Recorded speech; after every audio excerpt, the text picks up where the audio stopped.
innovative TRIZ thinking in Intel as well. We are working to do the knowledge proliferations, and other than that, I have an interest that you can see, TRIZ in pedagogy.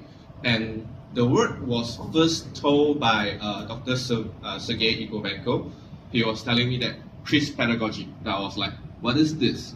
And they say, TRIZ for kids. So, okay, something new or something that I would think it would be beneficial that I actually go into and have something. Because personally, myself, I learned that TRIZ is helpful and impactful to me. And I hope that why not the kids actually have this way ahead. Then with the compounding effect, they can create something better in the future for us.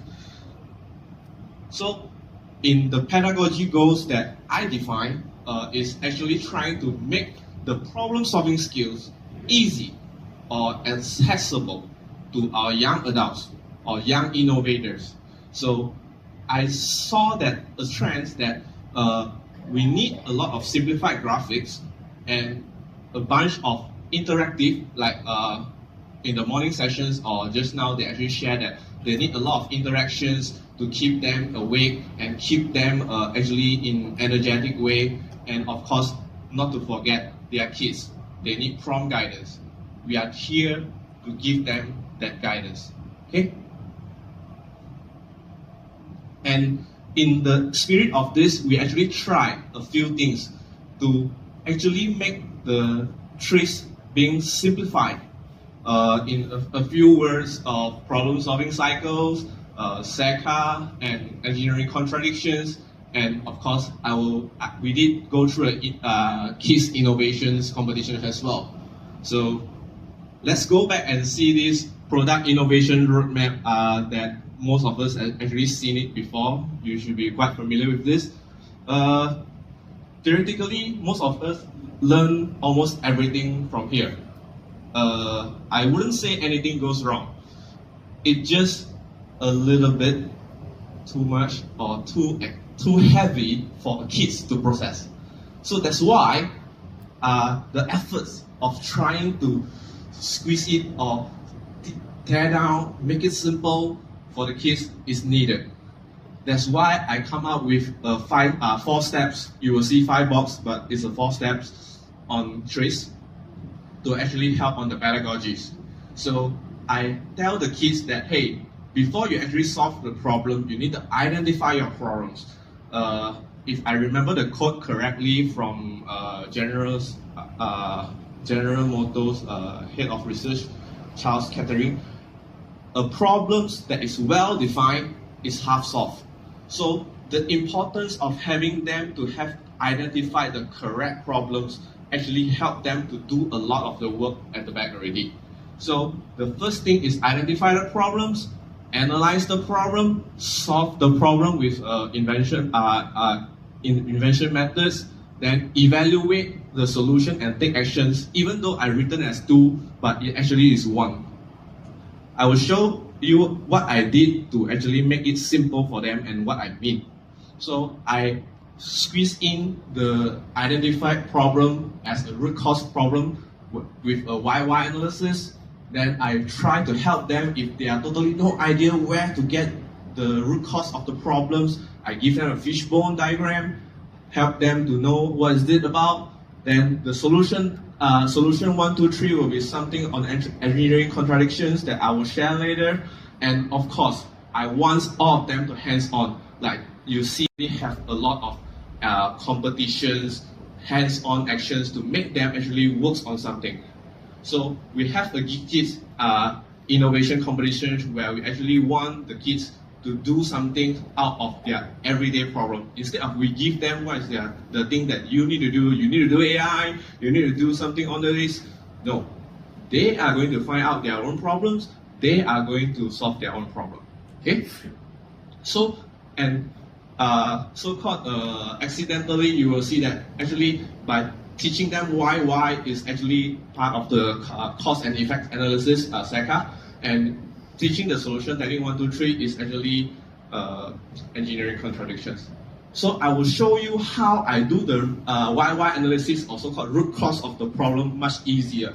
We will teach them first to ask the why on the symptoms, then by answering the why on the symptoms, then you will have a following questions to ask. So why a printer doesn't work?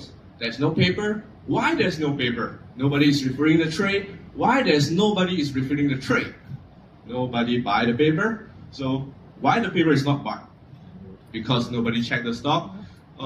Because end of the day is just the admin is out of office. So by doing this, the whole thing is not important, but the structure of having this so that the kids know how to fill in the first symptoms, then they will ask the next question, ask the next question, ask the next question, until that they find out a point where they can root cause the problem or they can go nearer to the real problem. Then fishbone method, I think, is not really new to everyone. So the fish is just illustrations to keep the kids interactive, and at the same time, some people actually write the main problems in the fish, but main problem in the fishbone. Then you will, if that's the case when the kids actually don't have the idea on, they cannot even answer the first why just now, then we will try to help them. It's like, hey, is it the problem can be related to humans, machine, methods, materials, or even environments?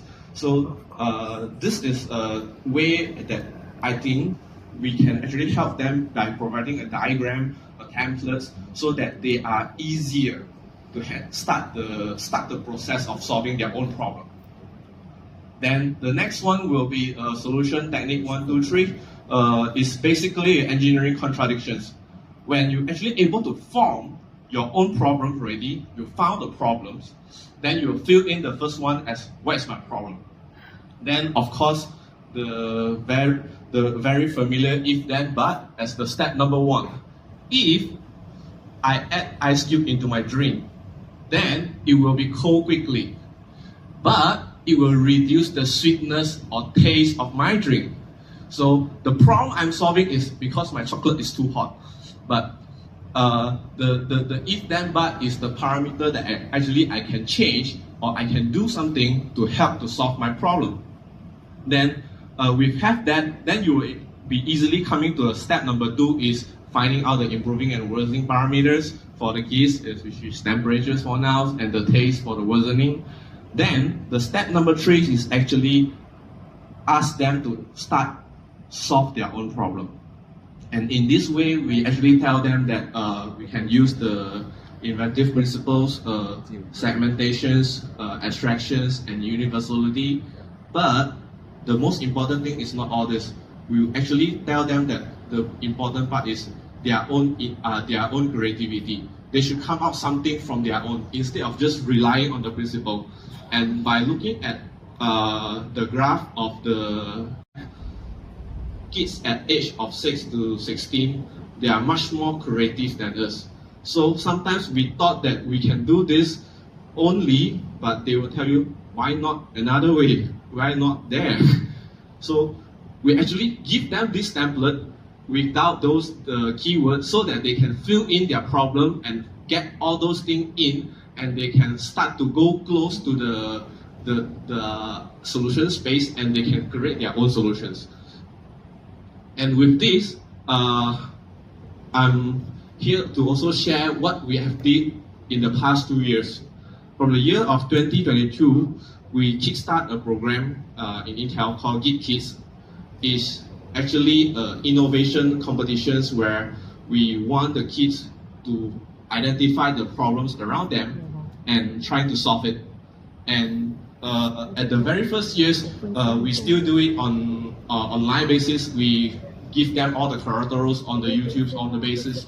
Then we're actually able to gather around like 457 students and produce about 100 projects. Then they actually come up with a lot of like very creative ideas that me myself think that is really have the market value to really worth it to sell. Then at the 2023, when the pandemic, those things is actually opened up better already, Then we actually move ourselves out to the field.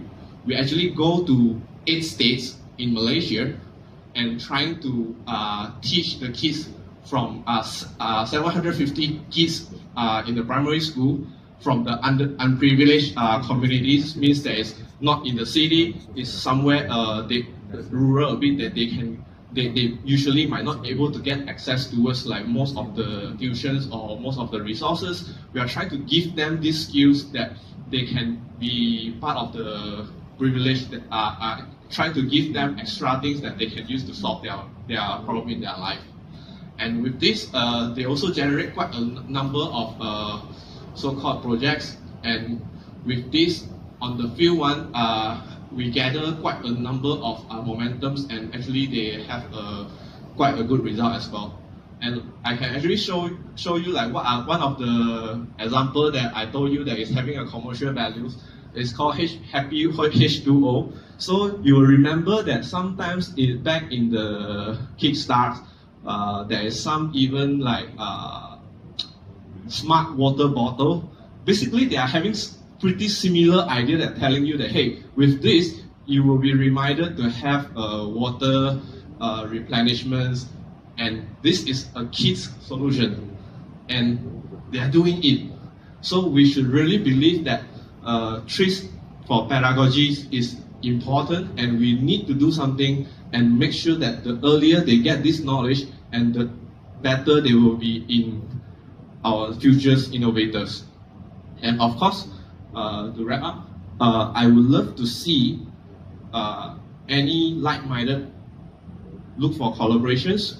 Tell me what is your success use case, or share to me your visions in pedagogies, and we can actually work together to create something more, or create something wonderful for our young adults or our young innovators. And you can scan my LinkedIn anyway.